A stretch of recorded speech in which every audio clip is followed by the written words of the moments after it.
Hi friends, ಎಲ್ರಿಗೂ ನಮಸ್ಕಾರ. Welcome to V studio. Yes, Janhvi ಅವ್ರಿಗೆ ಸಿಕ್ಕಾಪಟ್ಟೆ ಕ್ಲಾಸ್ ನಡೆಯುತ್ತೆ ಅಂತ ಹೇಳಿ ನಾನು ಅನ್ಕೊಂಡಿದ್ದೆ. ಬಟ್ ರಿಷಾ ಅವ್ರ ಕಡೆ ಟಾಪಿಕ್ ಡೈವರ್ಟ್ ಆಯಿತು, ಧ್ರುವಂತ್ ಅವ್ರ ಕಡೆ ಟಾಪಿಕ್ ಡೈವರ್ಟ್ ಆಯಿತು, ಹಾಗೆ ರಾಶಿಕಾ ಅವ್ರ ಕಡೆ ಟಾಪಿಕ್ ಡೈವರ್ಟ್ ಆಯಿತು. ಅವ್ರ ಕಡೆ ಲೈಕ್ ಸ್ವ್ಯಾಗ್ ಕಿಚ್ಚ, ನಾವು ಹಳೆ ಕಿಚ್ಚನ ಏನು ನೋಡ್ತಿದ್ರಿ, ಅವರ ಕಡೆ ಒಂದು ಟಾಪಿಕ್ ಡೈವರ್ಟ್ ಆಗಿ ಹಳೆ ಕಿಚ್ಚನ ನೋಡೋಕೆ ಸಿಕ್ತೆ ಹೊರತು ಜಾನ್ವಿ ಅವ್ರನ್ನ ಹಳೆ ಕಿಚ್ಚ ಹೇಗೆ ಕ್ಲಾಸ್ ತಗೋತಾರೆ ಅಂತ ನೋಡೋದಕ್ಕೆ ಚಾನ್ಸ್ ಸಿಕ್ಕಿಲ್ಲ. ನಮ್ಗೆ ಅನಿಸ್ತಿರೋದು ಏನಂದ್ರೆ, ಈ ಸತಿ ಬಿಗ್ ಬಾಸ್ ನೋಡಬೇಕಾದ್ರೆ ವೀಕೆಂಡ್ ಎಪಿಸೋಡ್ಗಳಲ್ಲಿ ಅಶ್ವಿನಿ ಅವ್ರು ಏನೇ ತಪ್ಪು ಮಾಡಲಿ ಲೈಕ್ ತುಂಬ ಸಾಫ್ಟಾಗಿ ಹೇಳ್ತಾರೆ, ಜಾನ್ವಿ ಅವ್ರು ಏನೇ ತಪ್ಪು ಮಾಡಲಿ ತುಂಬ ಸಾಫ್ಟಾಗಿ ಹೇಳ್ತಾರೆ ಅಂತ ಅನಿಸ್ತಿದೆ.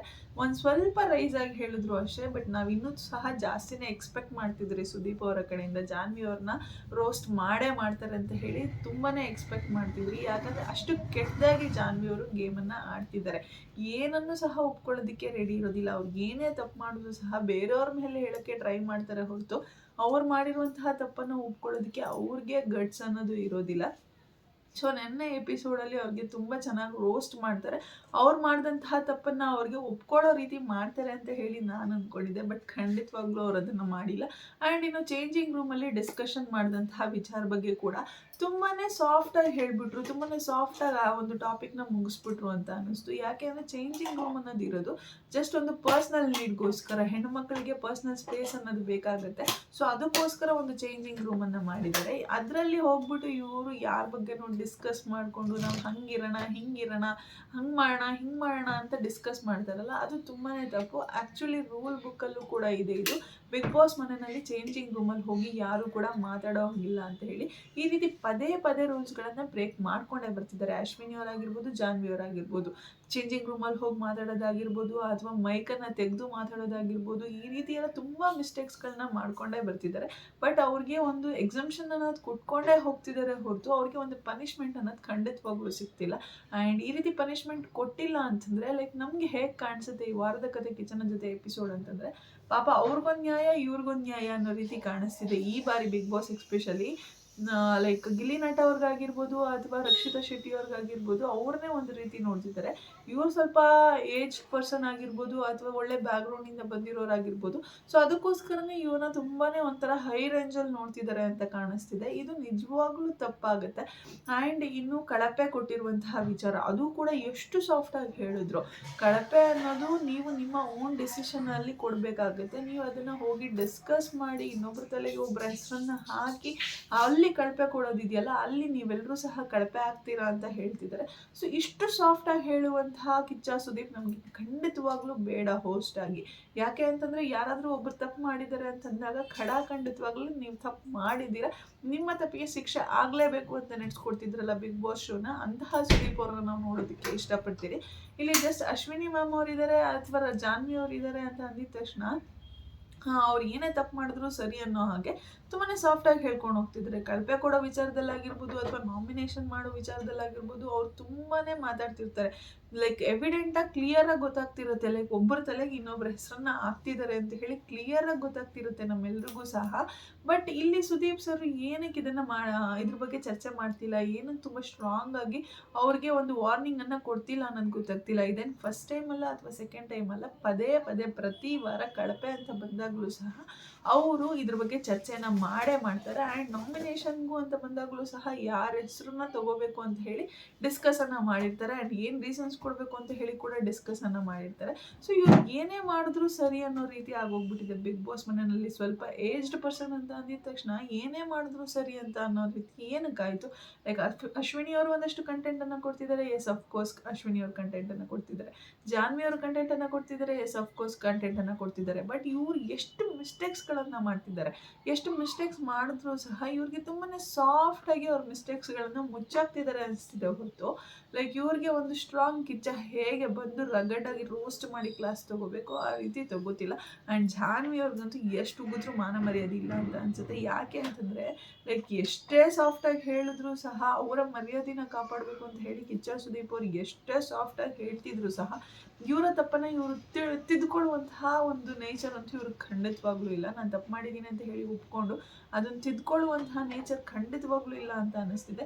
ಯಾಕೆ ಅಂತಂದರೆ ಸುದೀಪ್ ಅವ್ರು ಅಷ್ಟೆಲ್ಲ ಹೇಳಿ ಒಂದು ಬ್ರೇಕನ್ನು ಕೊಡ್ತಾರೆ. ಬ್ರೇಕ್ ಕೊಟ್ಟಿದ ತಕ್ಷಣ ಜಾನ್ವಿ ಹೇಳ್ತಾರೆ, ಇವಾಗಲೂ ನಾನು ನನ್ನ ಮಾತಿಗೆ ಬದ್ಧವಾಗಿದ್ದೀನಿ, ನಾನು ಹೇಳಿದ್ದು ಕರೆಕ್ಟಾಗೇ ಇದೆ ಅಂತಲೇ ಹೇಳಿ ವಾದ ಮಾಡ್ತಿರ್ತಾರೆ.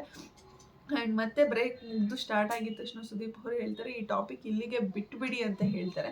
ಸೊ ಬಿಟ್ಬಿಡಿ ಅಂತ ಹೇಳಿದ್ದು ಖಂಡಿತವಾಗ್ಲೂ ತಪ್ಪು. ಯಾಕೆ ಅಂತಂದರೆ ಈ ಟಾಪಿಕ್ನ ಇಲ್ಲೇ ಇದೇ ಥರ ಮುಂದುವರ್ಸ್ಕೊಂಡು ಹೋದ್ರಿ ಅಂತಂದರೆ ಲೈಕ್ ಅದು ಎಲ್ಲಿಂದ ಎಲ್ಗೋ ಹೋಗುತ್ತೆ. ಲೈಕ್ ಆಮೇಲೆ ಜಾನ್ವಿ ಬಿಗ್ ಬಾಸ್ ಮನೆಯಿಂದ ಹೊರಗಡೆ ಬರುವಂತಹ ಚಾನ್ಸಸ್ ಕೂಡ ಇರುತ್ತೆ. ಸೊ ಅದಕ್ಕೋಸ್ಕರ ಒಂದು ಎಚ್ಚರಿಕೆ ಗಂಟೆ ಥರ ಈ ಟಾಪಿಕ್ನ ಇಲ್ಲಿಗೆ ಬಿಟ್ಬಿಟ್ರೆ ಒಳ್ಳೇದು ಅಂತ ಹೇಳಿ ಎಲ್ಲೋ ಒಂದು ಕಡೆ ಎಚ್ಚರಿಸಿದ್ರು ಅಂತ ಅನ್ಸುತ್ತೆ ಸುದೀಪ್ ಅವ್ರು ಜಾನ್ವಿ ಅವ್ರನ್ನ.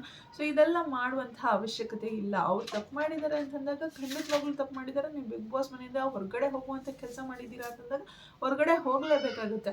ಆ್ಯಂಡ್ ಇನ್ನು ರಕ್ಷಿತ್ ಅವ್ರಿಗೆ ಮ್ಯಾನ್ ಹ್ಯಾಂಡ್ಲಿಂಗ್ ಮಾಡ್ತೀನಿ ಅಂತ ಹೇಳಿದರು. ಅದ್ರ ಬಗ್ಗೆ ಅಂತೂ ಮಾತೇ ಆಡಿಲ್ಲ.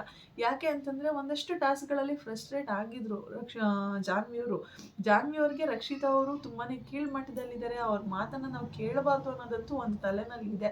ಅಂಥದ್ರಲ್ಲಿ ಎಲ್ಲರೂ ಸಹ ಒಂದು ಟಾಸ್ಕಲ್ಲಿ ರಕ್ಷಿತ್ ಅವರ ಡಿಸಿಷನ್ನ ಒಪ್ಕೊಳ್ತಾರೆ. ಆವಾಗಲೇ ಅದನ್ನು ಅವ್ರಿಗೆ ತಡ್ಕೊಳಕ್ಕೆ ಆಗ್ತಿದ್ದಿಲ್ಲ. Full burning ಆಗೋಗಿರುತ್ತೆ.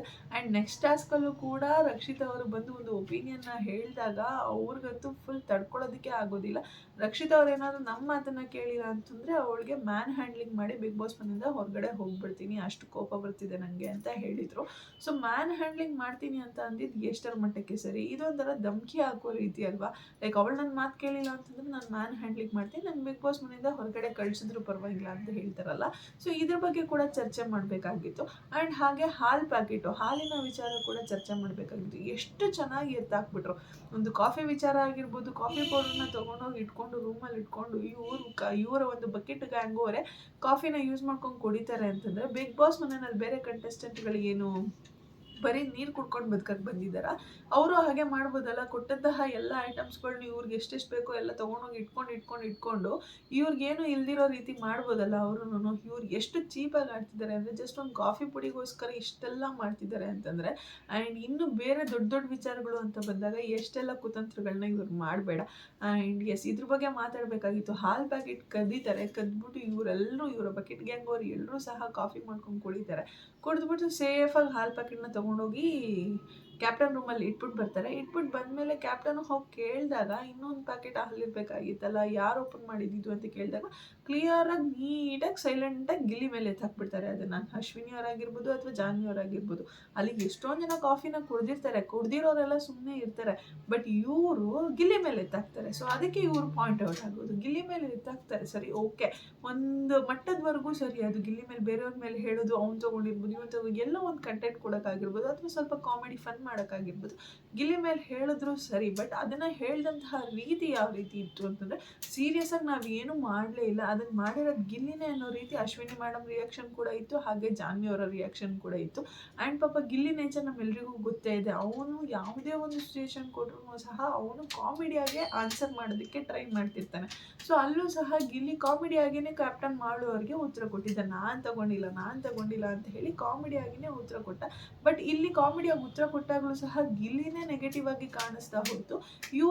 ಕದ್ದಿರುವಂತಹ ಇವರಿಬ್ರು ನೆಗೆಟಿವ್ ಆಗಿ ಮನೆಯವ್ರಿಗೆ ಯಾರ ಕಣ್ಗೂ ಸಹ ಕಾಣಿಸಿಲ್ಲ. ಬಟ್ ಕಡೆಗೂ ಮಾಡೋರಿಗೆ ಗೊತ್ತಾಯ್ತೋ ಇಲ್ವೋ ಅನ್ನೋದೇ ಗೊತ್ತಾಗಿಲ್ಲ. ಸೊ ಅದ್ರ ಬಗ್ಗೆ ಕೂಡ ಚರ್ಚೆಯನ್ನು ಮಾಡಬೇಕಾಗಿತ್ತು, ಹಾಲು ಪ್ಯಾಕೆಟ್ ಕದ್ದಿರೋದ್ರ ಬಗ್ಗೆ. ಹಾಗೆ ಕಾಫಿ ಪೌಡರ್ನ ತೊಗೊಂಡೋಗಿ ಇಟ್ಕೊಂಡು ರೂಮಲ್ಲಿ ಕುಡಿತಿದ್ದಾರಲ್ಲ, ಅದ್ರ ಬಗ್ಗೆ ಕೂಡ ಚರ್ಚೆ ಅನ್ನೋದು ಆಗಬೇಕಾಗಿತ್ತು.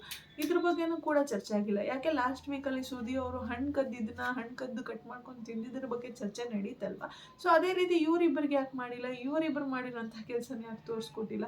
ಸೊ ಕಂಪ್ಲೀಟ್ಲಿ ಪಾರ್ಶಾಲಿಟಿ ಅನ್ನೋದು ಖಂಡಿತವಾಗ್ಲೂ ಎದ್ದು ಕಾಣಿಸ್ತಿದೆ. Please Sudeep sir, at least 50 days ಅನ್ನೋದಂತೂ ಕಂಪ್ಲೀಟ್ ಆಗೋಯಿತು.